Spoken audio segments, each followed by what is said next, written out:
السلام عليكم ورحمة الله تعالى وبركاته. مرحبا بكم في شهوة جديدة من شهوات مجدولين. نتمنى تكونوا بخير وعلى خير وانتم كتشاهدوا الفيديو ديال اليوم ان شاء الله نحضر معاكم حلوى لشرب الشاي سهله وسريعه. مكونات اللي هي بسيطه واقتصاديه متواجده في كل بيت بدون زبده، كتجي رائعه وهشيشه كتذوب ذوبان في الفم بذوق الحامض. كنتمنى الفيديو ديال اليوم ينال الاعجاب ديالكم وتدعموني بلايكاتكم وتعليقاتكم. خليكم دابا مع المقادير وطريقة التحضير وفرجة ممتعة. بسم الله على بركة الله. اول حاجة غنوضع جوج ديال البيضات في اناء. البيض من الافضل يكون بدرجة حرارة المطبخ باش تنجح معنا الحلوى ديالنا. غنضيف عليه هنايا كأس الا ربع من سكر سنيدة اي سكر حبيبات، ودائما العبار بكأس ديال العنبة اللي السعة ديالو 200 مليلتر من السوائل. كنحرك هكا البيض مع السكر مزيان حتى ينسجموا ليا وكيبداو يذوبوا هذوك حبيبات ديال السكر في البيض.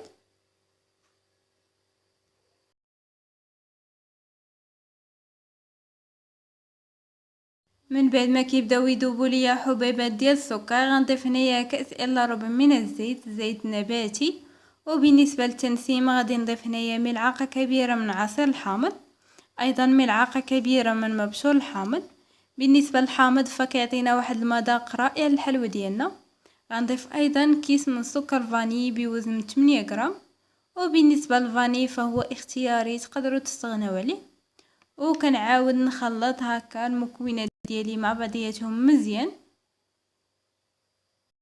من بعد غنضيف كأس الا ربع من النشا. بالنسبه للنشا فهو ضروري في هاد الحلوى، كيخليها تجي هشيشه وكتذوب ذوبان في الفم واخا ما فيهاش الزبده.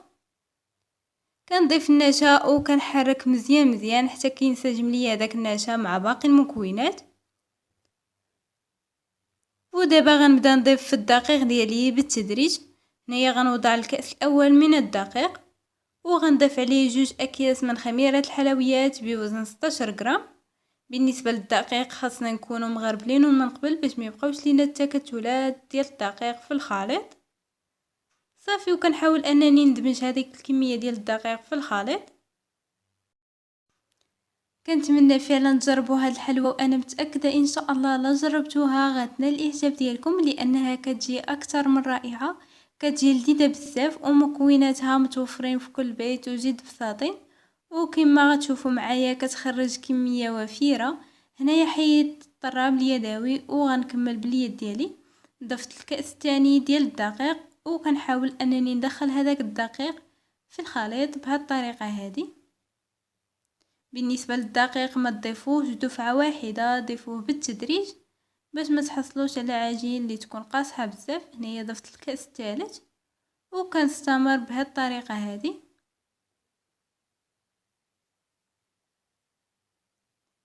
بالنسبه لهاد الحلوى كتجي لذيذه بزاف.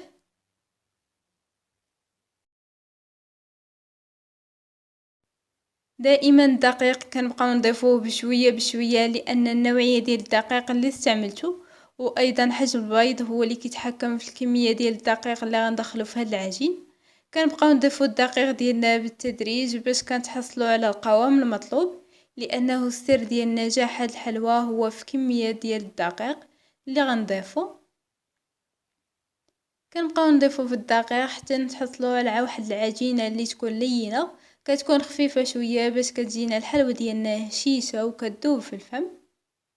بالنسبه ليا احتاجيت في هذا الخليط كامل 3 كؤوس من الدقيق الابيض زائد هذا الكأس الا ربع من النشا. هذه هي الكميه اللي احتاجيت في هذا العجين كامل، ولكن كما قلت لكم ما تضيفوش كميه كامله اللي عطيتكم دفعه واحده، لانه كاين الدقيق اللي كيتشرب السوائل وكاين الدقيق اللي ما كيتشرب السوائل. هنايا عطيتكم الكميه ديال الدقيق بالضبط وكيبقى على حسب النوعيه ديال الدقيق واش كيتشرب ولا لا. هنايا هادشي اللي تبقى ليا من الكأس الرابع. صافي وكنحاول انني ندخل هذيك الكميه ديال الدقيق في العجين ديالي. وكما كتلاحظوا معايا هذا هو القوام ديال العجين، كيكون خفيف ما تقصحوهاش نهائيا باش كتجيكم الحلوى ديالكم هشيشه. صافي دابا غنجمع العجينه ديالي ونرجع معكم.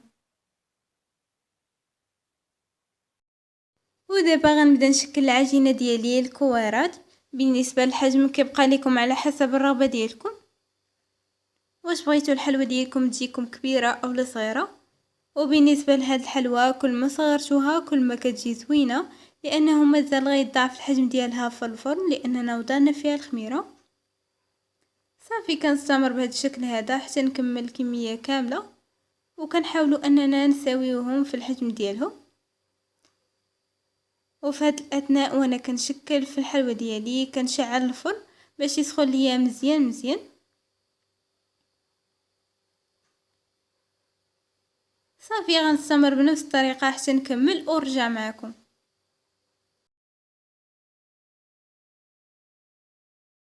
من بعد ما شكلت الحلوه ديالي كما كتلاحظوا معايا عطاتني كميه وفيره، عطاتني هاد اللطه ولطه اخرى. وكما كتشوفوا كنخلي مساحه بين الحلوه ديالي لانه مازال غيضاعف الحجم ديالهم في الفرن. هنايا غنمر باش نزينهم. هنايا غنزين الحلوه ديالي بشويه ديال اللوز، تقدروا تزينوهم بكاوكاو اي الفول السوداني اولا تخليهم غير هكاك، فراه كيبقى لكم الاختيار. فبالنسبه للمذاق راه كيبقى هو غير اللوز ديالنا كيزيد منظر رائع للحلوه. صافي كنستمر بنفس الطريقه حتى نكمل. ومن بعد غندخل الحلوه ديالي الفرن اللي مسخن مزيان من قبل. كنخفتو النار تكون مهيله، وكندخلوا الحلوه ديالنا النار تكون من الاسفل حتى كطيب لينا الحلوه ديالنا. عاد كنشعلوا عليها من الاعلى كتاخذ لينا غير هذاك اللون الذهبي، ما كنخليوهاش حتى كتحمر مزيان. صافي وكنخرجوها. وهذا هو الشكل النهائي ديال الحلوه ديالنا من بعد ما طابت. كما كتلاحظوا معايا كتجي رائعه لا في الشكل ديالها ولا في المذاق، كتجي لذيذه بزاف وكتجي هشيشه كتذوب ذوبان في الفم. كنتمنى فعلا تجربوا هذه الوصفه. ولا كنتوا اول مره كتشاهدوا القناه ديالي فمرحبا بكم والف مرحبا. اشتركوا في القناه وفعلوا زر الجرس باش دائما توصلوا بجديد الوصفات. وخليوا لي ايضا لايكاتكم وتعليقاتكم اللي كتشجعني بزاف، وايضا اقتراحاتكم الوصفات اللي بغيتوني نحضر معكم. ولا عجبتكم الوصفه ديال اليوم بارطاجيوها مع الاهل والاصدقاء باش تعم فائده. صافي هكا كنكون وصلنا لنهايه الوصفه. بسلام عليكم، الى الوصفه القادمه ان شاء الله.